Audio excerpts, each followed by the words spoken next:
మాజీ CS LV సుబ్రహ్మణ్యంకు TTD chairman BR Naidu ఇచ్చిన కౌంటర్ అన్నది ఇప్పుడు చర్చనీయాంశం అవుతోంది. సరే, ఎల్వి సుబ్రహ్మణ్యం చేసిన వ్యాఖ్యలు నచ్చకపోతే దాన్ని శుతిమెత్తగా తోసిపుచ్చొచ్చు. అలా కాకుండా ఎల్వి సుబ్రహ్మణ్యం విజ్ఞతను కూడా బిఆర్ నాయుడు ప్రశ్నిస్తూ కౌంటర్ ఇవ్వడం అన్నది ఇప్పుడు చర్చనీయాంశం అవుతోంది. అసలు ఎల్వి సుబ్రహ్మణ్యం చాలా శుతిమెత్తగానే కొన్ని సూచనలు చేశారు. సరే, ఆ సూచనలు కరెక్టా కాదా అన్నది తర్వాత. ఆయన ఏమన్నారు, తిరుమలలో శ్రీవారిని దర్శించుకున్న తర్వాత నేను వస్తున్నప్పుడు కొందరు భక్తులు మాట్లాడుకుంటున్నారు, 3 గంటలోపే శ్రీవారి దర్శనం కల్పిస్తారంట అని మాట్లాడుకుంటున్నారు. అది అసంభవం. ఏఐ టెక్నాలజీని ఆర్టిఫిషియల్ ఇంటెలిజెన్స్ ద్వారా ఇలా దర్శనాన్ని 3 గంటలో చేయించాలి అన్న ప్రతిపాదనతో ఉన్నట్టున్నారు. అది అసంభవం, అది సాధ్యమయ్యే పనే కాదు. ఇప్పటికంటే ఇక దర్శన గంటల్ని తగ్గించడం అన్నది ఇక సాధ్యం కాదు.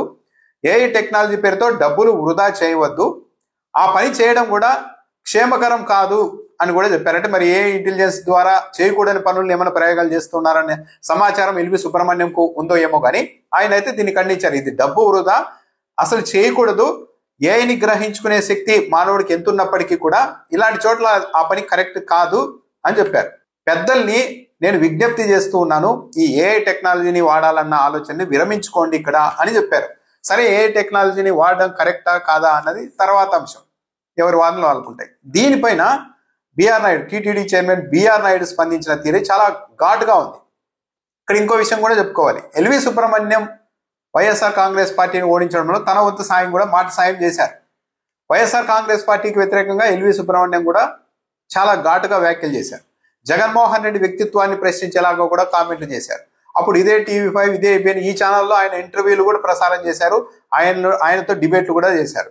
ఎల్వి సుబ్రహ్మణ్యం ఒక దశలో ఎంతవరకు వెళ్ళిపోయారంటే, జగన్మోహన్ రెడ్డి ముఖ్యమంత్రిగా ఉన్నప్పుడు విశాఖలో స్టీల్ ప్లాంట్ ఎత్తేసి ఆ భూమిలో రాజధాని పెట్టాలన్న ఆలోచన చేశారంటూ ఎక్కడ ఎప్పుడు ఎవరు చెప్పని మాటని ఒకటి తీసుకొచ్చి మీదేశారు. అంటే జగన్మోహన్ రెడ్డి ఆలోచనలు ఎలా ఉంటాయి చూడండి మీరు అన్నట్టుగా ఒక కామెంట్ చేశారు. జగన్మోహన్ రెడ్డి మీద లేనిపోని ఆరోపణలు చేసి బట్టగాల్చి ముఖం మీద వేసినప్పుడు విఘ్నులు, పెద్దలు, సీనియర్ అధికారిగా కనిపించిన ఎల్వి సుబ్రహ్మణ్యం ఇప్పుడు జస్ట్ ఒక విజ్ఞప్తి చేయగానే ఆయన విజ్ఞత లేని వ్యక్తిగా, అవగాహన లేని వ్యక్తిగా వీళ్ళకి ఎందుకు కనిపిస్తున్నారు? ఇప్పుడు ఎల్వి సుబ్రహ్మణ్యం టీటీడీ చైర్మన్ తో పాటు టీటీడీకి ఒక సూచన చేయగానే ఆయన ఎక్కడ అనుచిత పదజాలం వాడలేదు, చాలా హుందాగానే పెద్దలు ఈ ఆలోచన విరమించుకోండి అని కోరుతున్నా అన్నారు. అంతే. ఎల్వి సుబ్రహ్మణ్యం ఆలోచనే కరెక్ట్ కాదు అని టీటీడీ భావిస్తూ ఉంటే, టీటీడీ చైర్మన్ భావించి ఉంటే, ఎల్వి సుబ్రహ్మణ్యం గారు సరిగా అర్థం చేసుకోలేకపోతున్నారు, అపార్థం చేసుకుంటున్నారు, మా ఆలోచనలు వేరు, మా ఆలోచనలు ఇలా ఉంటాయి, భక్తులకు మంచి చేకూర్చేలాగే ఉంటాయి అని శుతిమెత్తగా కౌంటర్ ఇవ్వచ్చు. కానీ బిఆర్ నాయుడు గారు తన ట్విట్టర్ అకౌంట్ లోనే చాలా ఘాటుగా స్పందించారు. ఎల్వి సుబ్రహ్మణ్యం విజ్ఞతను, అవగాహన లేమని కూడా ప్రశ్నించేశారు. తిరుమలలో దర్శన విషయంలో వైకుంఠ క్యూ కాంప్లెక్స్ లో సామాన్య భక్తులు ఎదుర్కొంటున్న సమస్యల్ని దృష్టిలో పెట్టుకుని ఉచితంగా గూగుల్, టీసీఎస్ తో పాటు ఇతర సంస్థల సహకారంతో అధునాతన ఏఐ టెక్నాలజీని ఉపయోగించి 2 గంటల్లోపు భక్తులకు దర్శనం కల్పించాలని టీటీడీ పాలక మండలి ముందుకు వెళ్తున్న సమయంలో ఐఏఎస్ అధికారి, టీటీడీలో ఈవోగా పనిచేసిన ఎల్వి సుబ్రహ్మణ్యం ఏఐ టెక్నాలజీపై అవగాహన లేకుండా వ్యాఖ్యలు చేయడం బాధాకరం. అవగాహన లేదు ఆయనకి అని చెప్పేశారు. ఓకే, అక్కడి వరకు కూడా ఓకే.